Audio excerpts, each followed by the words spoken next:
Hey there, it's KraDeNine. You looking to make some gil in Final Fantasy XIV? Well, I got just the video for you. We'll be covering some easy passive ways to make gil on your day-to-day, but also some ways that require a bit of work. Either way, you'll find something that will work for you and your schedule. But wait a minute, are you subscribed? If not, why not subscribe? It'll let me know that you enjoyed the content and want to see more in the future. And of course, don't forget to like the video and comment as well. I'm sure you've heard that quite a bit of times now. Alright, now that we got that all covered, let's quickly talk about what you need to keep in mind when watching this video. Some things will depend on your data center and your server. However, the general concepts will apply regardless. So without further ado, with no particular order, let's get started. Coffee biscuits. You've probably heard about them or seen the meme on Reddit about them. You'll need a level 77 culinarian and be able to do leaves in the Crystarium. They consume 1 leave allowance, take 9 high quality biscuits per leave, and will get you about 18k per leave allowance. You get 6 allowances in a day and they cap at 100. So if you don't use them, you lose them. Now there's 2 ways to get coffee biscuits. The first way is to actually make high quality biscuits yourself.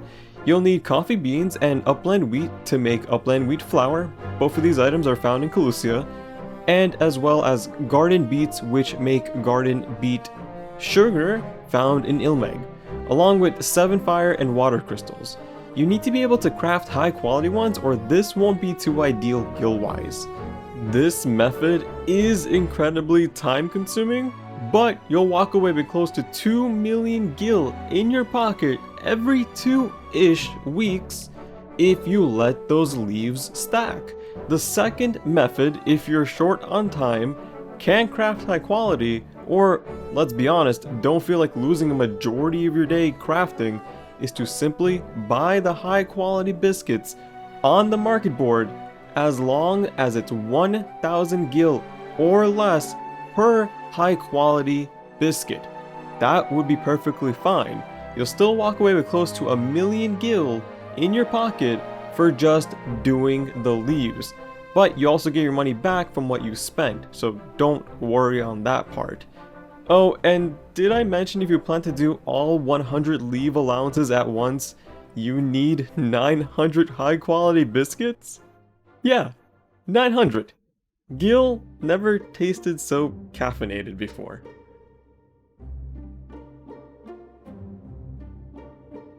Fashion report! Fashion report! Read all about it! This has to be one of the easiest ways to make gil by benefiting on people's laziness. I am also that laziness that people benefit from. You can buy and resell the dyes that may be needed that week at a profit, or craft the clothing that's needed to get some sweet MGP. I make a bit over 3 million gil every week just selling the dyes that people need, so use it to your advantage. Oh, speaking of dyes, beast tribes. A lot of them will give you exclusive dyes to that beast tribe along with some other exclusive content. What else? The dwarves sell Slither Sand, the easiest and freest gil you can get on a daily basis for not even 5 minutes of your time. At the moment on Sargatanas, Slither Sand is selling at a clean 12,000 gil each. Do it for a week and you walk away with 250k for just doing 3 quests a day that don't even take 5 minutes. And while we're on the topic of that free daily gil, treasure maps. You have 2 choices with treasure maps. 1, decipher them, grab some friends, and do some treasure maps for a good time. Or dig them up and sell them for gil. You don't have to decipher them. Dragon skin maps in Heavensward and Zoner skin maps in Shadowbringers will bring you the most gil if you're trying to just sell them straight up from what I've seen, and they sell on an average of about 40k, and at peak prices I've seen both reach 70,000 gil, usually on the weekends when more people want to do them. My personal favorite thing on this list is quick ventures. The amount of gil I got by just clicking assign and reassign every hour is pretty nice. By completing the quick venture, you'll get some equipment, sometimes a couple of venture coffers, and everyone's favorite thing, a single fire crystal. Whatever you can't sell on the market board, desemphasize to sell the materials on the market, and for what may not be worth desemphasizing, throw it back at your grand company with expert delivery so you can buy even more ventures. If you're getting black or white dies from the venture coffers, however, full congratulations. Hope you enjoy the free 800,000 gil for just getting lucky with a coffer. That's so nuts. If you have multiple crafters leveled up, crafting items that are needed for the job questline of each of them can net you some good profit. Everyone who's crafting is going to need them, and not everyone is going to be able to craft these items or make them high quality. So read up on what you may need to sell them, craft them, and, well, sell them. This applies for in-demand items or just popular items at the moment as well. The most recent food can be really important for raiders, and that will pretty much always be in demand, especially when a new expansion comes out with new raid content. You can make so much money off selling either the new equipment that comes out or food that people need to raid, because guess what?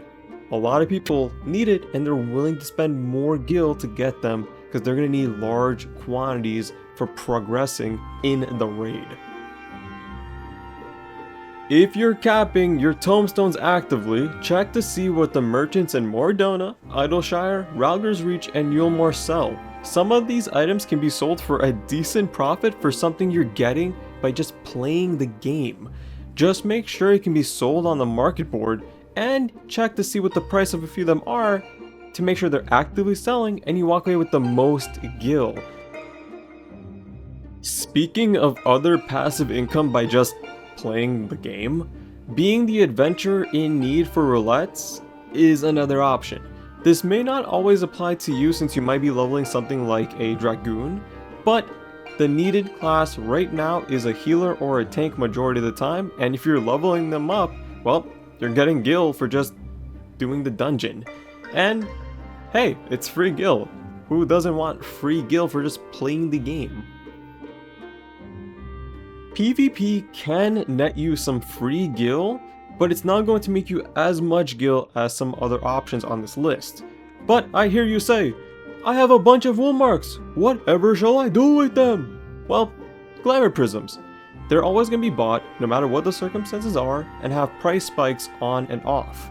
So if you keep a steady eye on them and seeing their sale patterns, you can definitely get a good chunk of gil in your pocket, especially with how easy wolf marks have gotten to get. While we're talking about different currencies, do you know about custom deliveries? Not only are you leveling up crafters or gatherers, you can get some exclusive items locked behind white and yellow scripts.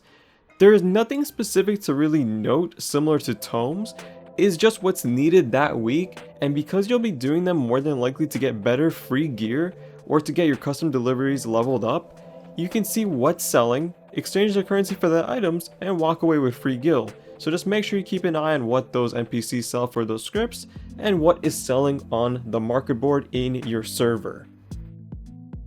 The next few things are more battle focused. Palace of the Dead and Heaven on High are alright options if you're already there to get the top floor clears or the solo achievement title.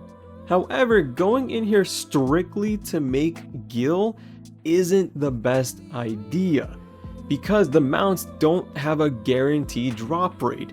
I'm bringing it up because if you're already planning to do it or want to do it, it can be a good source of gil.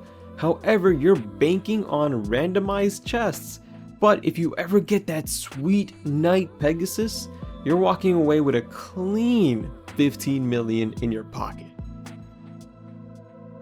Eureka is something I could recommend to go for the bunny quest to get the chests. Not only are you guaranteed gil for opening up the chest, varying on the type of chest that you opened up, you can get logograms, which are the Eurekan skills that you can sell for even further gil. And some of them you can get really top gil for because they can get expensive.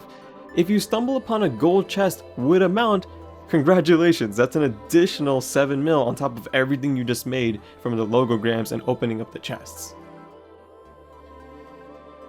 Bozja and Zadnor are currently this tier's relic, and if you're looking to level up a character, anything above 71 will get experience in here, but you're here for gil, so where's the gil here? Fragments. Fragments are popular right now and are similar to logograms in Eureka. People are looking for them to get DR Savage content out of the way, which is a 48-man level 80 raid boss gauntlet in Savage mode. So you're killing a few birds with one stone here. You're leveling up, getting relic items completed, getting your field notes for the mount, and you're getting fragments to sell. You're getting a lot of things done here for just doing the content. These are my tips for getting gil in Final Fantasy XIV, and I hope something here can help you guys out. If you have anything you want to suggest for other players watching, definitely comment them down below to help them out. And as always guys, thank you for watching. See you guys in the next video. Stay safe and take